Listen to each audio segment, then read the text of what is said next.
বৈজ্ঞানিক, একটু পরে আমি সায়েন্টিফিক ওয়েতেও ব্যাখ্যা করব। খেয়াল করে শোনেন।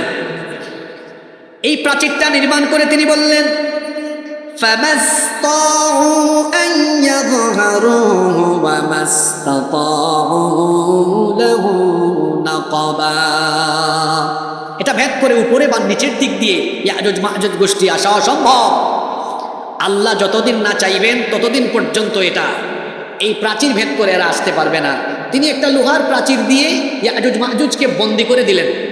কথা শুনতেছেন আমার? এখন প্রশ্ন হতে পারে, হুজুর এতক্ষণ ধরে যে আপনি কথা বলতেছেন, এই লোহার প্রাচীর ইয়াজুজ মাজুজের জন্য বাদশাহ জুলকারনাইন তৈরি করে এদেরকে আটকায় দিলেন। এই প্রাচীরটা পৃথিবীর কোন দেশের কোথায় অবস্থিত? এটা নিয়ে হাজার হাজার বছর ধরে গবেষণা চলছে। কেউ কেউ বলেছেন এটা হলো চীনের সেই মহাপ্রাচীর, কিন্তু এই কথা যারা বলেন এটা বিশ্বাসযোগ্য নয়। কারণ চীনের মহাপ্রাচীর তো ইট দিয়ে তৈরি, এটা সীসা দিয়ে নয়। কিন্তু জুলকারনাইনের প্রাচীরে সীসা ব্যবহার করা হয়েছে। সুতরাং যারা বলেন এটা চীনের মহাপ্রাচীর, তাদের এই কথা সঠিক নয়। আবার কেউ কেউ বলেন যে এটি হচ্ছে কাস্পিয়ান সাগরের উপকূলে অবস্থিত এই দেয়ালটি, এবং ইতিহাসবিদগণ স্বীকৃতি দেন এই দেয়াল তৈরি করেছিলেন মহাবীর আলেকজান্ডার দ্য গ্রেট। এই দেয়াল তৈরিতে আবার লোহা এবং তামা ব্যবহৃত হয়েছে, এবং সেখানে একটা তোরণও আছে যা কাস্পিয়ান গেট বা আলেকজান্ডার গেট নামে পরিচিত। দারিয়াল এবং দারবেন্ট নামে দুটি শহরে এর ব্যাপ্তি রয়েছে। কিন্তু যারা আলেকজান্ডার দি গ্রেট এর বানানো এই দেয়ালকে জুলকারনাইনের দেয়াল বলেন, তারাও এটা ভুল বলেন।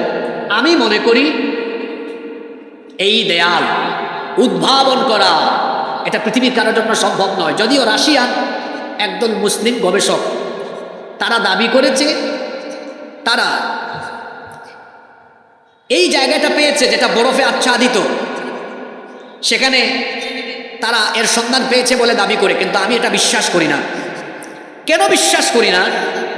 এর একটা কারণ আছে। দেখেন কোরআন কতটা বিজ্ঞানময়, আপনারা খেয়াল করে শুনেন। জুলকারনাইনের কাহিনী বলতে গিয়ে আল্লাহ চাইলে এতটুকুই বলতে পারতেন যে তিনি ইয়াজুজ আর মাজুজের জন্য একটা দেয়াল তৈরি করেছেন, তারপর সেখানে এদেরকে বন্দি করে দিয়েছেন। আপনারা বলেন তো আল্লাহ চাইলে এতটুকু বলে দিলেই পারতেন না? কিন্তু এভাবে বলেন নাই, বলেছেন কিভাবে কিভাবে এই দেয়ালকে নির্মাণ করা হয়েছে। এর ভেতরে একটা বিজ্ঞান লুকিয়ে আছে। কিছুক্ষণ আগে বলেছি প্রথমে দুই পাহাড়ের মধ্যবর্তী জায়গা লোহার পাত দিয়ে এই স্পেসটা পূরণ করা হয়েছে, তারপর গলিয়ে একটা দেয়াল, তার উপরে কি দেওয়া হয়েছে বলে গেছেন? এই ব্যাখ্যাটা বিস্তারিত কোরআনে কেন দেওয়া হয়েছে জানেন? যাতে আমার আপনার মনের সন্দেহ দূর হয়ে যায়। এটাকে সায়েন্টিফিকভাবে একটু ব্যাখ্যা করে দেখেন তো। আপনারা সবাই জানেন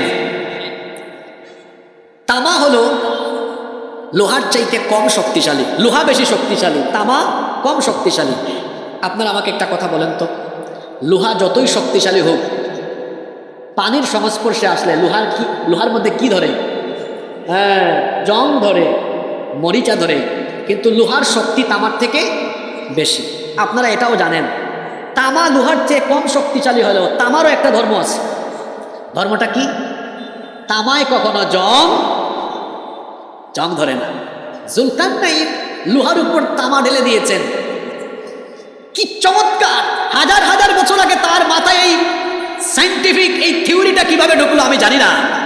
দেখেন আজকের বিজ্ঞান বলে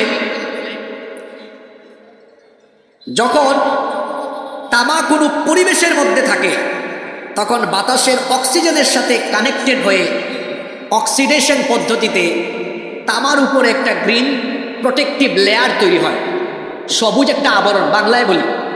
তামা যখন এরকম খোলামেলা পরিবেশে থাকে তখন বাতাসে যে অক্সিজেন আছে এই অক্সিজেনের সাথে অক্সিডেশন পদ্ধতিতে তামার উপরে একটা সবুজ লেয়ার, সুজা বাংলা সবুজ একটা আবরণ পড়ে যায়। এটা কিসের ধারণা? বিজ্ঞানের ধারণা। তাহলে জুলকারনাইন যে লোহার পাতের উপরে তামা ঢেলে দিয়ে এই দেয়ালকে মজবুত করে দিয়েছেন, তো এটা তো পরিবেশের সাথে হাজার হাজার বছর ধরে থাকতে থাকতে এর উপরে গ্রিন প্রোটেক্টিভ লেয়ার একটা সবুজ আবরণ হয়ে গিয়ে এটা তো প্রকৃতির যে রং